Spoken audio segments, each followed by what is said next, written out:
समोर येते मुंबईतील 2006च्या बॉम्बस्फोट प्रकरणी मुंबई कोर्टाने आता सुप्रीम कोर्टाकडून निकाल दिलेला आहे। सुप्रीम कोर्टाने या निकालाला स्थगिती दिली आहे। 11 आरोपींच्या सुटकेला आता स्थगिती देण्यात आली आहे। राज्य सरकारला त्यामुळे मोठा दिलासा मिळाला आहे।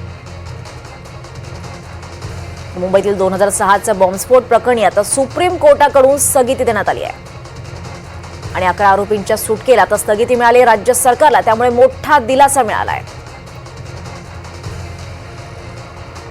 या संदर्भात अधिक माहिती घेऊयात। आपल्या सोबत आपले प्रतिनिधी रामराजे शिंदे। रामराजे, सगळ्यांचं या निकालाकडे लक्ष लागून राहिलं होतं आणि आता सुप्रीम कोर्टाने स्थगिती दिली आहे या निकालाला, काय तपशील मिळतात या संदर्भातले?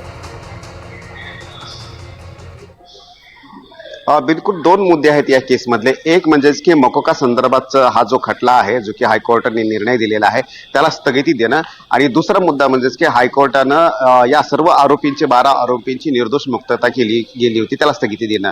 तर पहिला मुद्दा म्हणजे की जो मकोकाच्या संदर्भामध्ये आहे, हायकोर्टाचा आदेश जो आहे तर त्याला सुप्रीम कोर्टाने स्थगिती दिलेली आहे। परंतु दुसरा मुद्दा जो आहे, जो की 12 आरोपींचं जे त्यांना सोडण्यात आलेलं आहे त्याला स्थगिती द्यावी, तर सुप्रीम कोर्टाने त्याला स्थगिती दिलेली नाही। याचाच अर्थ आता हे जे आरोपी आहेत, ज्यांच्यावर दोषारोप सुद्धा दाखल करण्यात आलं होतं, ते जेलच्या बाहेरच राहणार असं स्पष्टपणे सांगण्यात आलेलं आहे। त्याला मात्र स्थगिती दिली गेली नाही।